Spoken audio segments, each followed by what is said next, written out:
Israel और Hamas युद्ध की ताज़ा अपडेट आपके सामने लेकर आया हूं।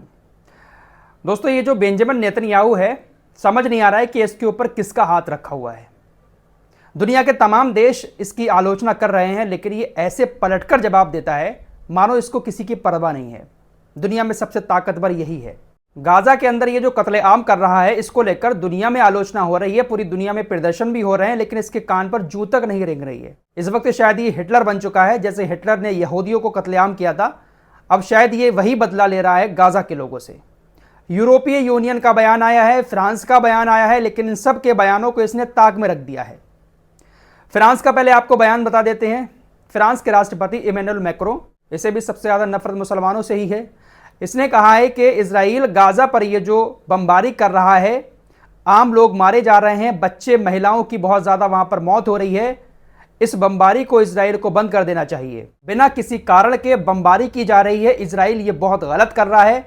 इजराइल को तुरंत इस बमबारी को रोकना चाहिए। इसके अलावा यूरोपीय यूनियन का भी बयान आता है। यूरोप के बहुत सारे देश इजराइल का सपोर्ट कर रहे थे, लेकिन अब यूरोपीय यूनियन ने भी बयान दिया है कि इजराइल को जल्द से जल्द अपने हमलों को गाजा से रोक लेना चाहिए, वरना इजराइल अपने आप को आइसोलेट पाएगा। दुनिया के सभी देशों से इजराइल अपने आप को अलग कर लेगा अगर ऐसा ही सब कुछ चलता रहा। यूरोपीय यूनियन हुआ, यूनाइटेड नेशन हुआ, ये कोई छोटी मोटी संस्थाएं नहीं है। अब तक तो हमको यही लगता था कि जितने भी मानवाधिकार संगठन हैं, इनकी बहुत ज़्यादा दुनिया में चलती है, ये किसी भी देश का कुछ भी कर सकते हैं, लेकिन इजराइल ने इनको ऐसी उंगली दिखाई है कि भाई न जाने किसका हाथ रखा हुआ है इजराइल के ऊपर, समझ नहीं आ रहा है। इन सारे बयानों को लेकर अब इजराइल के प्रधानमंत्री नेतन्याहू ने पलटवार किया है। नेतन्याहू ने कहा कि गाजा में हो रही मौतों के जिम्मेदार हम नहीं है, बल्कि आईएसआईएस और हमास है। पूरी दुनिया को हमारी नहीं बल्कि इनकी आलोचना करनी चाहिए। और तो और नेतन्याहू ने दुनिया को चेतावनी दे डाली। नेतन्याहू ने कहा कि आज जो गाजा के अंदर हो रहा है, जिस तरह के अपराध गाजा के अंदर हो रहे हैं, ये कल न्यूयॉर्क में भी हो सकते हैं, लंदन और पेरिस समेत पूरी दुनिया में हो सकते हैं। लिहाजा हम जो कर रहे हैं वो बिल्कुल सही कर रहे हैं, अपराध को खत्म करने का काम कर रहे हैं।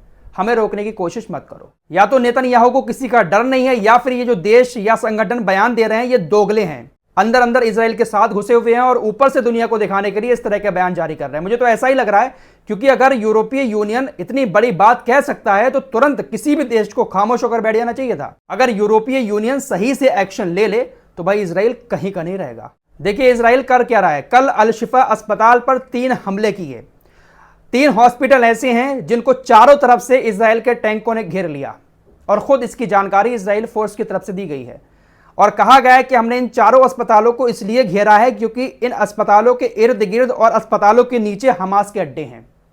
मरीज वहां पर मौजूद थे और वहां पर हमले करती है। इजराइल डिफेंस फोर्सेस ने यह एक पूरा चार्ट जारी किया है स्कूल, हॉस्पिटल और मस्जिद के पास का, और बताया है कि स्कूल, कॉलेज और हॉस्पिटल के पास देखिए किस तरह से हमास के ट्रेनिंग सेंटर हैं, हथियार रखे हुए हैं, अड्डे हैं। इसके अलावा इजराइल की तरफ से अब मरने वालों की मौत का आंकड़ा जारी किया गया है। जब 7 अक्टूबर को हमला हुआ था तो उस वक्त इजराइल की तरफ से कहा गया था कि हमास के हमले में हमारे 1400 लोग मारे गए हैं, लेकिन आंकड़ा अब बदल दिया है। इजराइल की तरफ से अब कहा गया है कि हमारे इस हमले में 1400 नहीं बल्कि 1200 लोग मारे गए थे। इजराइल विदेश मंत्रालय ने बताया कि जब हमने हमले के बाद लाशों की गिनती की तो 1400 लाशें थीं, लेकिन पहचान ठीक से नहीं हो पा रही थी। अब जब पहचान हुई है तो उसमें से 200 लाशें आतंकवादियों की निकली हैं, क्योंकि वहां पर आतंकवादी भी मारे गए थे इजराइल के अंदर।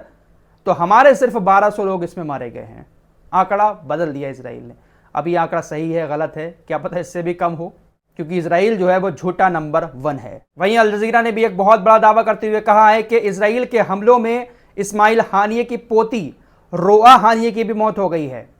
रोआ हानिये गाजा के अंदर थीं और इजराइल ने हमला किया, इनकी मौत हो गई। इस्माइल हानिये एक बड़े नेता हैं हमास के। वहीं फिलिस्तीन के राष्ट्रपति महमूद अब्बास ने कहा है कि वो अब गाजा की जिम्मेदारी लेने को भी तैयार हैं। जंग अगर रुकती है तो उसके बाद गाजा की पूरी जिम्मेदारी अब उनकी होगी। वहीं डब्ल्यूएचओ का बयान आया है। डब्ल्यूएचओ ने कहा है कि गाजा के अंदर इस वक्त जिस तरह के हालात हैं, बमबारी होने के बाद वहां पर एक बहुत गंभीर बीमारी फैलने का खतरा है। युद्ध रुक भी जाता है, लेकिन इसके बावजूद भी गाजा के अंदर एक भयंकर बीमारी फैल सकती है। तो बेचारे करें तो क्या करें।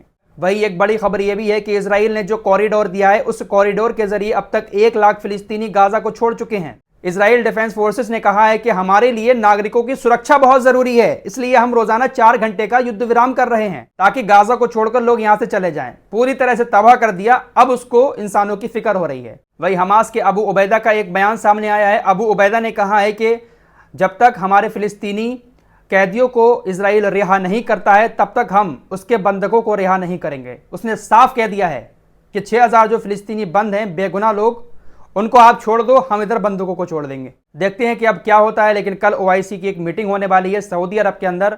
आपको इस मीटिंग से कितनी उम्मीदें हैं? क्या ये लोग अब कुछ कर सकते हैं? कमेंट बॉक्स में जरूर बताना। फिलहाल इस अपडेट में इतना ही, मिलते हैं एक और नई वीडियो के साथ। तब तक के लिए अपना ख्याल रखिए।